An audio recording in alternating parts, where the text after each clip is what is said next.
listening to The Gender Rebels. I'm Kathleen, a cis woman and ally. And I'm Faith, a trans woman. Gender Rebels is a question and answer podcast that explores life outside the gender binary. A big thanks to our Patreon supporters. If you'd like to support the show, go to patreon.com/genderrebels. Hey Faith, I got a question. Sure, what's your question? Do we have any new patrons to thank? We have some awesome patrons. Yay! We've got Sarah B. Sarah B. Trisha M. Trisha M. And Stephanie W. Stephanie W. Thank you guys so much. Thank you guys. And I'm going to start, I think we should redo a lot of the names that are more common so people know that it's them. But, we also don't want to put them on blast and dox them and stuff. I know, that's a thing. Because we do have, I don't want to brag, but we have quite a few Sarahs supporting the show. Very awesome Sarahs. And I don't want them to think that they're not getting that, it's Sarah G who's getting all the thanks, and Sarah B, poor Sarah B, doesn't have any thanks. We could just make this the Sarah cast. We could. Hey, Sarah. Thanks for listening. This one's going out to you, Sarah. Yes. Ooh, wait, hang on real quick. Hi, you've reached Sarah's phone. It's us, the Gender Rebels. It's us. We're here to take a message at the tone. That was just a bonus for You're welcome, Sarah. All the Sarah patrons. We'll get the Alexes next time. Yeah. Hey, Faith, I got another question. Yeah, what's your other question? I know we have a really good listener question, and I really want to address it tonight. So my question for you is, can you please read that listener question for us? So we have a really great question from Beth. Beth writes, "Hello, I really liked your transition video." That's actually on YouTube. Link down below. Thank you so much for sharing it. I noticed that you came out to your partner in 2011, but you didn't start HRT until 2015. Was it ever hard for her knowing things about you, but not being able to talk with people about it? Or maybe she had people to talk to, but still, that's a long time to be in a state of uncertainty about the future. What about you? How are those years between telling her and deciding to go ahead with HRT? What advice would you or Kath have for a partner trying to cope with living in the closet and living in uncertainty about whether HRT will ever happen? I hope that's not too long of a question. It's not. Nope. No. So the video that Beth is referring to is my transition timeline parody. For those of you who are YouTube fans like I am, it's a very common trope. There's a lot of awesome trans people on YouTube. And some of them have these timeline videos. Other timeline videos are shitty because they steal people's pictures from Facebook or stuff like that. Whoa, and then do timeline videos of them. Whoa, yes. Who are these people? What the fuck? I don't know. They're probably chasers. Oh my god. Yeah. So, point is, I did a parody of that where, I don't want to spoil it, but just watch the video. Okay, spoiler alert. I mean, it's also a legitimate timeline video with a fun, wacky, Faithian twist. Yes. Okay, spoiler alert if you haven't seen the video. Go watch it now and then come back. We'll wait. We're fine. Just pause us. I slowly morph into a dragon at the end. Yes. Anyway, so the point was, yes. Like a really feminine, sexy dragon. All dragons are feminine and sexy. Is that right? Yeah. Huh. So I did actually come out to you at the 2011 or maybe 2012, I forget, and I came out to you. But it was more of a journey than that because I got on HRT in 2015. Yes, 2015. So it's 3 years of kind of not really, of being in that kind of limbo. So refresh my memory, if you will, and for our listeners also. There were a couple of milestones along the process of you, quote unquote, coming out to me. So was the 2011 the one where I found your internet history, or was 2011 when we had the conversation about you going back to cross-dressing, or was 2011 the conversation about HRT? I think it was all, no, 2011 was 2011 I think was both you finding your internet history. No, that was 2012. It was 2011. You didn't find my internet history. You found my bookmarks. Your bookmarks. I'm sorry. I couldn't sleep, and I was on your computer. I couldn't sleep. Yeah. So I'm just going to go online because Faith is asleep in your old apartment and things. Yeah. And got online and found extensive cross-dressing links. And trans links. Lots of trans links, you know too. what? It was mostly the cross-dressing stuff that jumped out at me. So either the numbers were way skewed to cross-dressing, or that's just what landed in my mind. Okay. I found her bookmarks and sat on that for a while. I forget if I confronted you immediately or... No, it was a while. I forget. I forget exactly how long it was because I was asleep at the time. So you weren't aware that the clock had started ticking. Yes. On discovery versus conversation. Yeah. So you had that conversation with me. Mm-hmm. Mm-hmm. And I had told you that I was cross-dressing at the time and not at the time. I had sort of cross-dressed before and kind of given it up. You were in a break. I was in a break. I had purged and gotten rid of all my stuff, and except for one dress and one pair of earrings that I really liked that I knew I could never get again. So, just in case. She was terrified. For those of you who don't know the whole story, and it's in other episodes, but if you're just listening now, I'm so sorry. You were sitting on the couch and you were rigid like a board, and it was a tough conversation. Yeah, it was. I could tell. So that was the first one. Yeah, then we didn't talk for probably about a year. I mean, you had told me that's a thing I used to do and I don't do anymore, and I was like, okay, there's stuff I used to do and I don't do anymore. Okay. And I didn't do it at that point. And I think I attribute that kind of to quitting smoking. And I quit smoking. I got on HRT for a week in 2010, and I think I didn't, for whatever reason, the HRT didn't react with me well, and I was just not really 100% sure about transitioning, and so I kind of stopped after about a week, and I felt better when I stopped taking it, so I don't know what was going on. Whatever. That was what was right for you at the time. And I also quit smoking to get on HRT, and after quitting smoking, put on 35 pounds or so. It was... I wasn't pleased with how I looked, and I think that also played a part. None of my clothes fit. So it was yeah. And so I kind of felt done with everything. And so then after... But you also didn't go back to smoking. I didn't. And you also didn't embark on a diet. For whatever reason, for wherever you were in your life at that time, you had decided, I am a non-smoking guy. This is who I am. This is my life. Mm-hmm. Moving on with this. And so then when we continued dating, you were very nice about it. And then it was later I was at Beacon's Closet in Park Slope, Brooklyn, and found a red Calvin Klein dress in my size. And I was like, this is awesome. And it's only $12. And I was with a friend of mine, and I was like, all right, I'm just going to buy this. And it was a friend who knew about my gender fluctuations. Did you try it on before? No. Or did you just see it? Oh, it's my size. I'm getting it. Okay. Yeah. And I just bought it. And then I was like, so I told you, I was like, I want to try this again. And what was that like for you to hear that? I said, okay. Yeah. Cool. Mm-hmm. Have fun. Yeah. That's my memory of it. Is that your memory of it? That's my memory of it. Okay. I remember being horribly... I had to spend the whole evening building up my courage. Really? To talk to you about it. Yeah. Aww. And then after I asked it, I was like, I'm thinking about... Maybe I should do something again. And then you were like, awesome! Because I think I had a month between jobs. That's it. Yeah. We just call those breaks sabbaticals. So you had your sabbatical. Mm-hmm.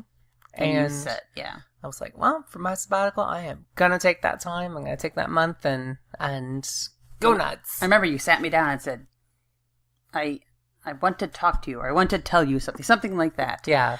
And I was scared. And I didn't have to be. It's okay. We're still together. You're listening to it right now.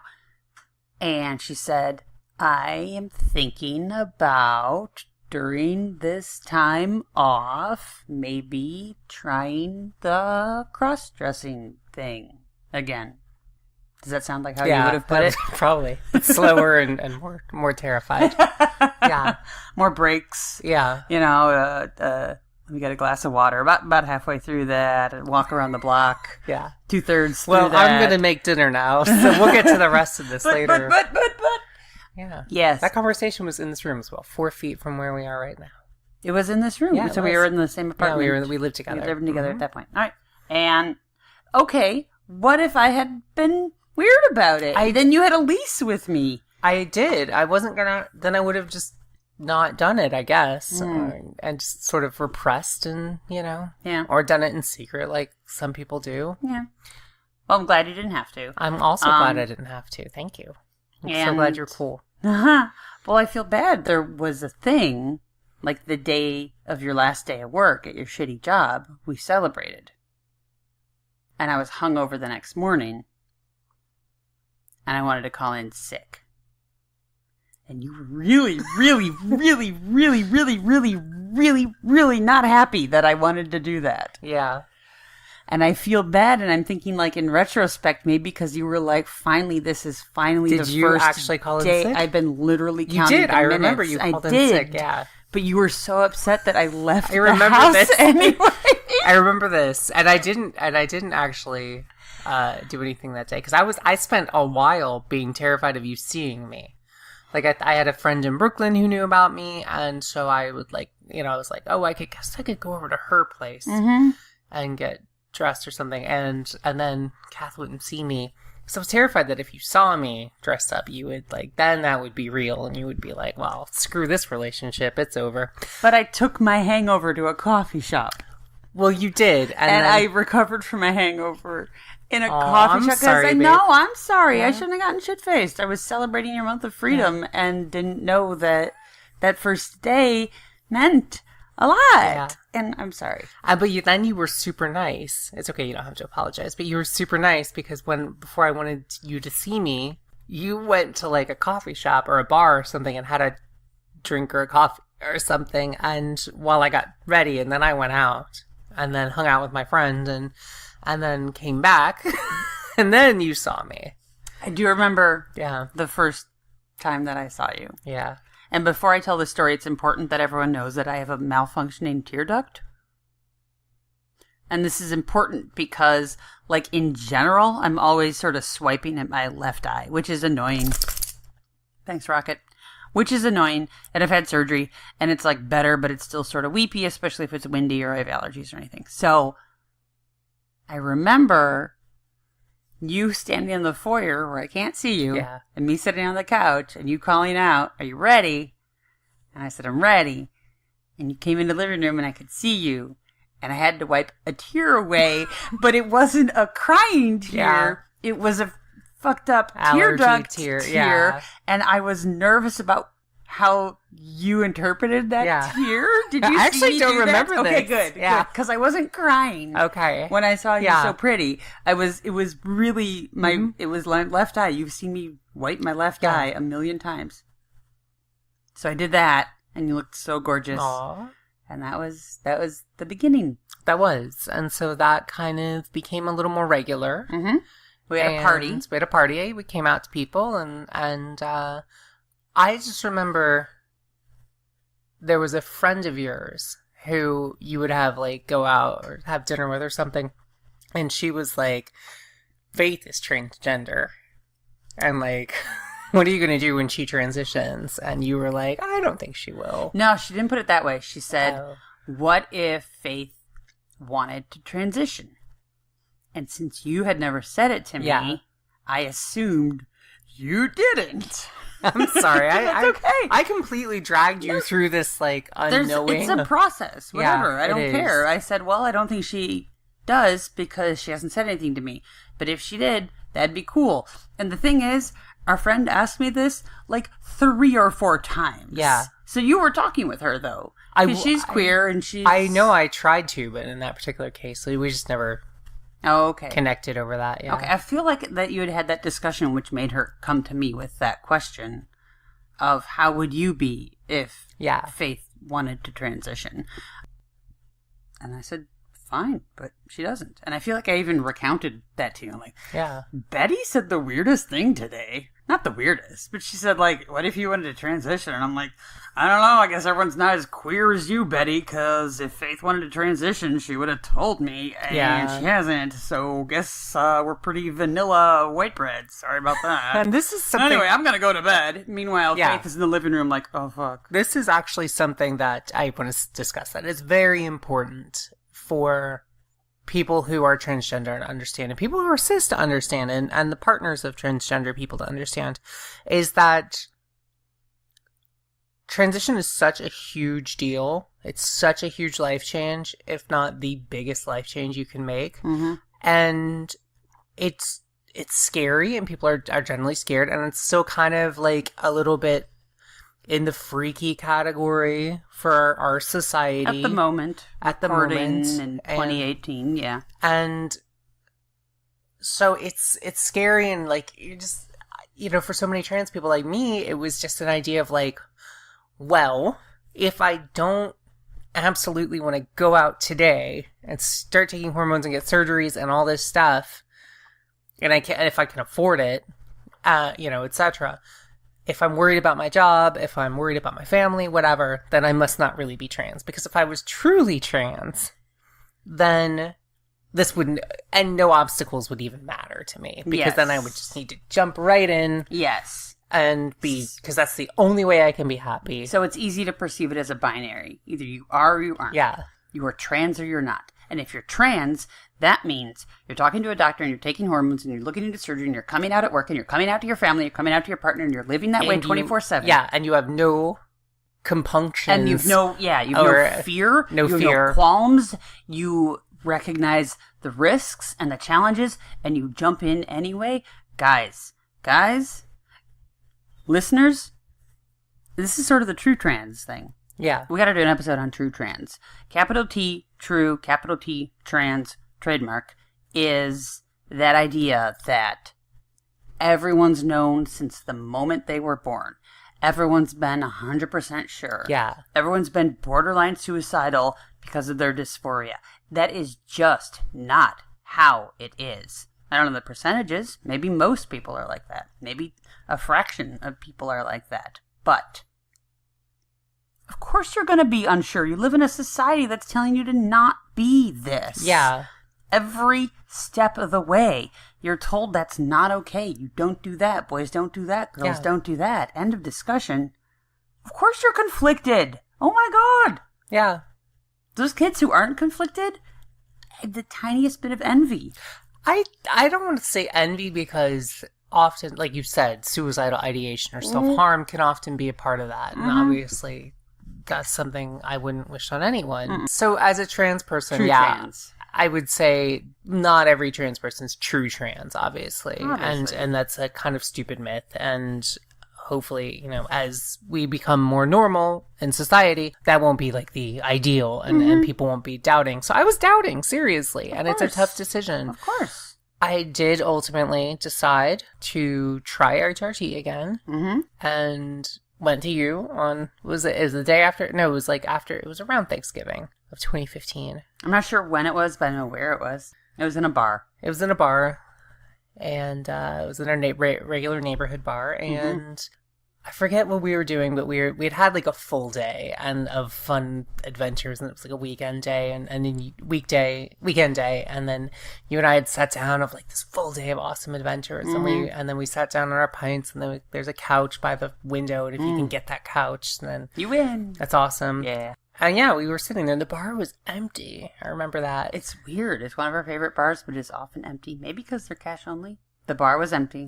Saturday or Sunday night. And I had decided to ask you, and I was like, I'm thinking about going on HRT and transitioning and doing this for real, and I don't want to do this if you're not comfy with that. And I could have been happy. I could have been functional. Yeah. I won't say I would have been as happy as I have been with transition, but I would have been fine. I mean, it would have been a sacrifice on my part, but not like the hugest sacrifice that anyone has ever made. So, yeah. How did you feel about that one? Awesome! Yeah. This is great! Hooray, hooray! Yes, do this! Yes! Yeah? What's you're the first awesome. step? Let's do this! Obviously you liked it because you're doing this show, but... Yeah. I'm not, like, anti. No. So, what would you say to Beth? Partners. And other partners. And partners of trans people who are kind of in that middle area, not really sure. I feel like my situation isn't necessarily representative of all situations, so please bear that in mind if what I'm saying doesn't really resonate with you. if any partners are listening, or, trans folk who are in a partnership, if you're listening, please feel free to write me, send questions or thoughts, or even just vent, because it's complicated. There's a lot of variables here, and everyone is going to react in a different way. To answer the question, how I felt was, I felt excited. I felt interested. I felt lucky. I like neuroscience and women's studies and biology and endocrinology, and I like gender and the question of gender and feminism, and this is stuff I'm fascinated by. I also love you and want you to be happy, and if that's what you decided is going to make you happy, probably, as best as you can tell, no one can predict the future, I was on board. Yeah. I still am on board, as you can tell. Yes. Good boy. So I was able to respond enthusiastically and supportively. I understand that some of our listeners are parents. Some of our listeners have families or live in areas of the country or the world where this isn't okay or is less okay. I understand that there are cis partners like me with trans partners who are having a much harder time of it, who have more difficulties to overcome, who won't have a supportive workplace, who won't have the kind of health care you need. I understand that there are so many factors involved.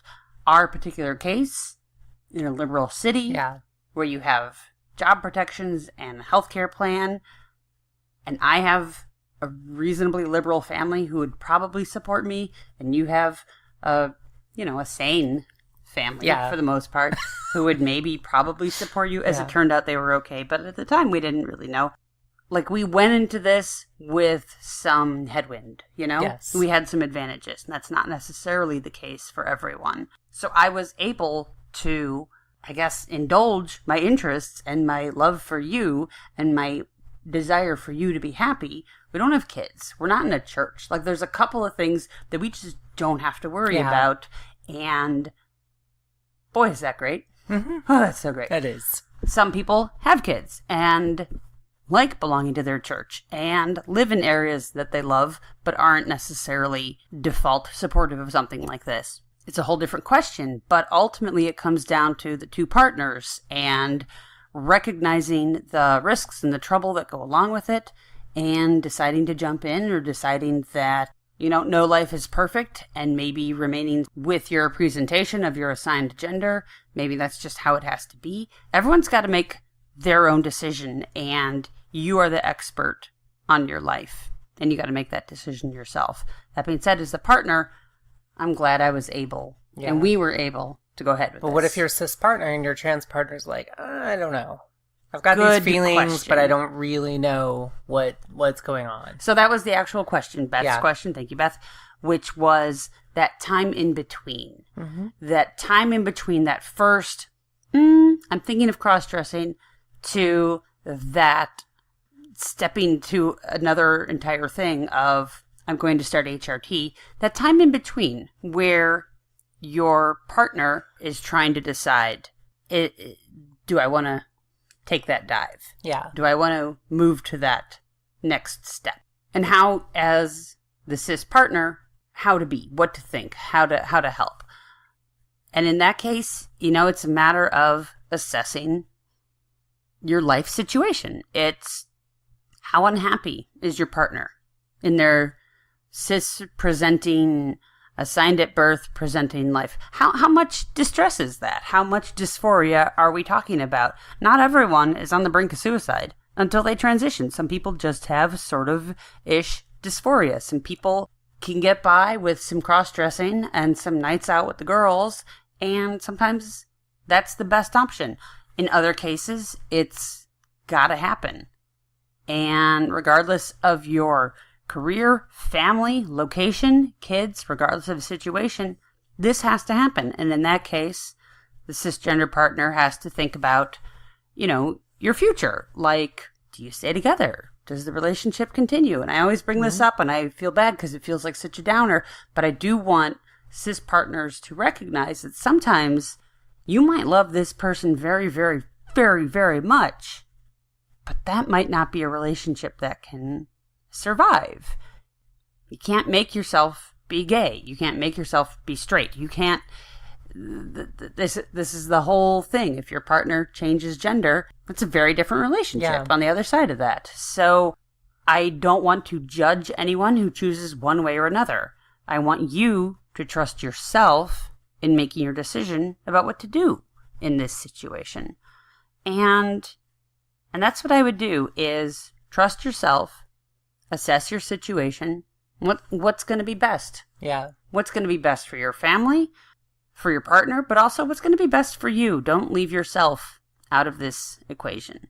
So my advice for cisgender partners with maybe a trans partner, maybe a cross-dresser partner, or maybe just, a cisgender partner who's sort of interested and curious. They could be genderqueer. They could be genderqueer, non-binary, agender. Support your partner. Obviously, this is someone you love. You wouldn't have hooked up with them and gone in for the long haul if you didn't love them. Support them.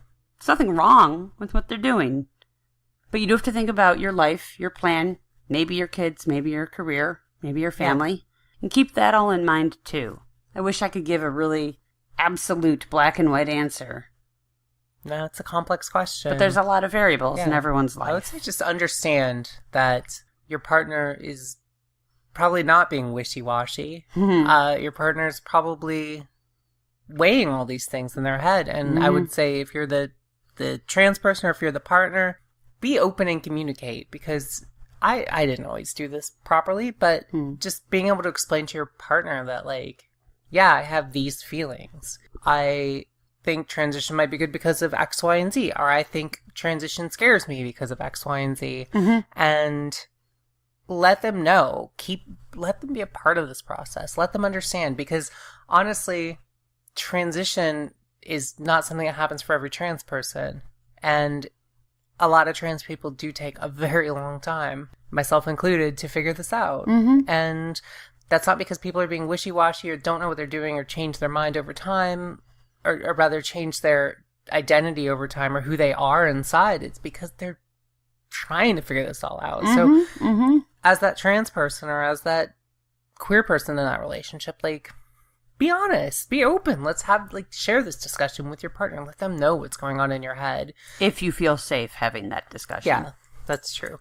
And for the partner, I would say listen and also share your own. Your own thoughts, your own thought process. If you're hesitant, if you're anxious, if you think of a bunch of potential problems, your partner's probably thought of them already. So you might as well talk about it. If you say this is going to be hard for little Gladys in 3rd grade, your partner has thought of that. So now you get to talk about how it's going to be hard and how maybe you can make it easier.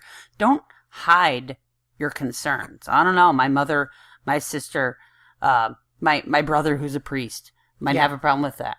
Communication. Your partner has thought of that. You can talk about it. It's okay. Honesty and communication. It all comes down to this basic stuff with these relationship questions, I think. Sorry if it sounds like a cliche, but it is true. It is.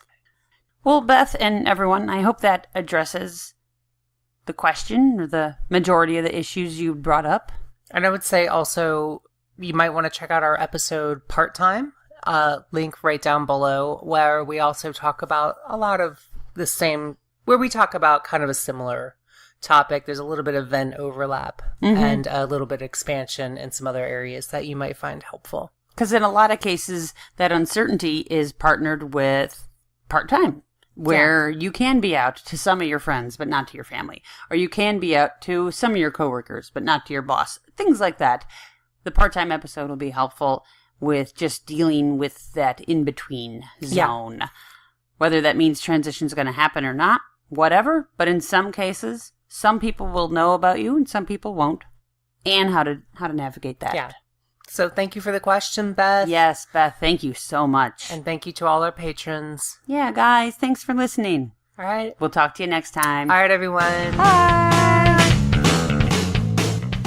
If you've enjoyed this episode and want to help us keep making more great content, go go to patreon.com/genderrebels, We have many different levels of support and lots of great rewards. including drinks with the Gender Rebels at Stonewall. Please leave a 5-star review on iTunes. That makes it easier for other people to find us. And send your questions to questions@genderrebels.com, or find us on Twitter @TheGenderRebels. Music for The Gender Rebels is by Jasper the Colossal. Follow the link down below or download them on iTunes today. And for all our episodes, visit genderrebels.com. The Gender Rebels is a Come Back Sync production, copyright 2018. All rights reserved. And to all you gender rebels out there, keep rebelling. Bye. Bye.